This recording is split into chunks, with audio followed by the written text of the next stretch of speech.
ಬೆಳಗಾವಿ ಲೋಕಸಭಾ ಕ್ಷೇತ್ರದ ಕಾಂಗ್ರೆಸ್ ಅಭ್ಯರ್ಥಿಯಾಗಿರುವಂತಹ ಮೃಣಾಲ್ ಹೆಬ್ಬಾಳ್ಕರ್ ಇವತ್ತು ಏನಂತಂದ್ರೆ ಭರ್ಜರಿ ಪ್ರಚಾರವನ್ನ ನಡೆಸ್ತಾ ಇದ್ದಾರೆ. ಕೆಲವು ಶಿಕ್ಷಣ ಸಂಸ್ಥೆಗಳಿಗೆ ಭೇಟಿ ನೀಡಿ ಅಲ್ಲಿ ಪ್ರಚಾರ ನಡೆಸುವಂತ ಕೆಲಸವನ್ನ ಮಾಡ್ತಾ ಇದ್ದಾರೆ. ಹಾಗಿದ್ರೆ ಬನ್ನಿ, ನನ್ನ ಜೊತೆ ಮೃಣಾಲ್ ಹೆಬ್ಬಾಳ್ಕರ್ ಇದ್ದಾರೆ. ಸರ್, ಇವತ್ತಿನ ಟಿಪಿ ಏನೇನು ಅಂತ? ಸರ್, ಇವತ್ತು ಬೆಳಗಾವಿಯಲ್ಲಿ ಹೆಚ್ಚಿನ ಸಂಖ್ಯೆಯಲ್ಲಿ ನಮ್ಮ ಏನು ಎಜುಕೇಶನಲ್ ಇನ್ಸ್ಟಿಟ್ಯೂಟ್ಸ್ ಇದೆ, ಪ್ರತಿ ಯುವಕರನ್ನ ಇವತ್ತು ಭೇಟಿ ಮಾಡ್ತಾ ಇದೀವಿ. ನಮ್ಮ ಯುವಕರ ಇನ್ಸ್ಪಿರೇಷನ್ ಆದಂತ ನಮ್ಮ ಶ್ರೀ ಪ್ರದೀಪನ್ ಅವರು ಇವತ್ತು ಕೂಡ ನಮಗೆ ಸಾಥ್ ಕೊಟ್ಟಿದ್ದಾರೆ.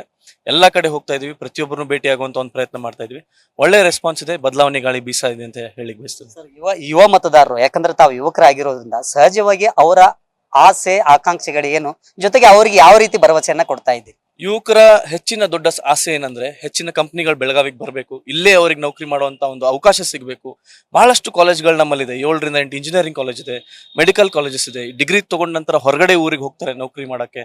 ಅವ್ರು ಏನ್ ಕೇಳ್ತಾ ಇದಾರೆ, ನಮ್ಗೆ ಇಲ್ಲೇ ನೌಕರಿ ಮಾಡುವಂತ ಒಂದು ಅವಕಾಶ ಮಾಡಿಕೊಡಿ ಅಂತ ಹೇಳ್ತಾ ಇದಾರೆ. ರಾಜ್ಯದಲ್ಲಿ ನಮ್ಮ ಸರ್ಕಾರ ಇದೆ, ಸಿದ್ದರಾಮಯ್ಯನವರು ಮುಖ್ಯಮಂತ್ರಿಗಳಿದ್ದಾರೆ. ಅದರ ಜೊತೆಗೆ ಕೇಂದ್ರದಲ್ಲೂ ಕೂಡ ಈ ನಮ್ಮ ಯೋಜನೆಗಳನ್ನ ಅಥವಾ ಯುವಕರಿಗೆ ಹೆಚ್ಚಿನ ನೌಕರಿಗಳನ್ನ ಇಲ್ಲೇ ತರುವಂತ ಪ್ರಯತ್ನ ಮಾಡುವಂತ ಭರವಸೆ ಕೊಡ್ತಾ ಇದ್ದೀನಿ. ನ್ಯೂಸ್ ಫಸ್ಟ್ ನಿರ್ಭೀತಿಯಿಂದ ನಿಮ್ಮ ಪರವಾಗಿ.